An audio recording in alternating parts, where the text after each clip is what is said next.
ভাটারায় gas line leakage থেকে বিস্ফোরণে চিকিৎসাধীন ৩ জনের মধ্যে ২ জন মারা গেছেন, আরেকজনের অবস্থা আশঙ্কাজনক। এ নিয়ে জানাতে আমাদের সঙ্গে যুক্ত হচ্ছেন সহকর্মী মামুন হোসেন।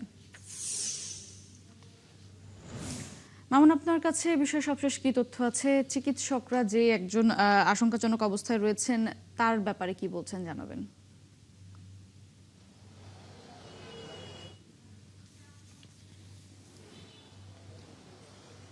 ভাটারা থানায় গত ২১ জুলাই ভোররাতে কিন্তু বিস্ফোরণের ঘটনা ঘটে। এখানে যে আত্মীয় স্বজন রয়েছে তাদের সাথে আমরা কথা বলেছি, তারা আমাদেরকে যে বিষয়টি জানিয়েছেন, তারা বলেছেন যে গ্যাস লিকেজ থেকে এই বিস্ফোরণের ঘটনা ঘটতে পারে। মঙ্গলবার ভোরে কিন্তু এই বিস্ফোরণের ঘটনা ঘটে, সেখান থেকে কিন্তু আমরা যেটি দেখতে পেয়েছি যে একটু ভয়াবহ বিস্ফোরণ হয়। মোটামুটি বাড়ির যে দেয়ালগুলো রয়েছে সেগুলো কিন্তু একদম মানে ভেঙে চুরে হয়ে গেছে। আমরা এখন এখানে একজন স্বজন রয়েছে ভুক্তভোগীর, তার সাথে একটু কথা বলতে চাই। আসলে কি ঘটনা ঘটেছিল? ২১ তারিখ ভোর রাতে মেয়েটা উঠে নামাজ পড়ছে, নামাজ পড়ে নিচে শুয়েছিল। তো হঠাৎ করে শোষ শব্দ দেখে মেয়েটা উঠে দাঁড়াইছে এবং মেয়ের যে হাজব্যান্ড ওকে ডেকে উঠাইছে, বাচ্চাটাও তাদের সাথে সাথে উঠে গেছে। উঠে দাঁড়ানো থাকতেই হঠাৎ করে বিস্ফোরণ।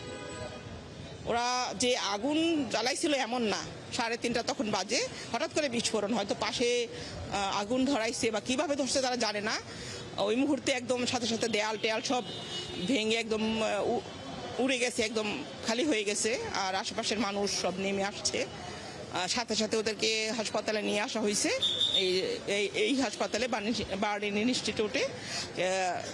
তখন বাড়িওয়ালা আসছিল সাথে, কিন্তু ওই সময় আসার পরে উনি আর কখন আমাদের সাথে কোনো রকম যোগাযোগ করে নাই। আর আমাদের মুমূর্ষ অবস্থা তখন থেকেই তারা ছিল, তাদেরকে আইসিইউতে রাখা ছিল। তার মধ্যে বাচ্চাটা গতকাল রাত 1টা একটু আগে পরে মারা গেছে। আর এই ভোর 6টায় যে স্বামী শাহিন, সে মারা গেছে। উনি যেমনটি বলছিলেন যে বিস্ফোরণে দগ্ধ 3 জনের মধ্যে 2 জন মারা গেছে এবং একজন এখন কিন্তু এই ঢাকা বার্ন ইনস্টিটিউটে কিন্তু এখন আশঙ্কাজনক অবস্থায় ভর্তি আছে। ওনারা আমাদেরকে যে বিষয়টি বলছিলেন যে এখানে কিন্তু বাড়িওয়ালার যে একটি গাফিলতি আছে, গ্যাস লিকেজ ছিল, গ্যাসের লাইন দিয়ে পানি পড়ছিল। তারা বারবার বাড়িওয়ালাকে জানানোর পরেও কিন্তু তারা কোনো ব্যবস্থা নেয়নি, ফলে এই বিস্ফোরণ হয়েছে বলে তারা অভিযোগ করছেন। তো এই ছিল আমার কাছে সর্বশেষ তথ্য। ধন্যবাদ মামুন আপনাকে। দর্শক, জাতীয় বার্ন ইনস্টিটিউট থেকে যুক্ত ছিলেন সহকর্মী মামুন হোসেন।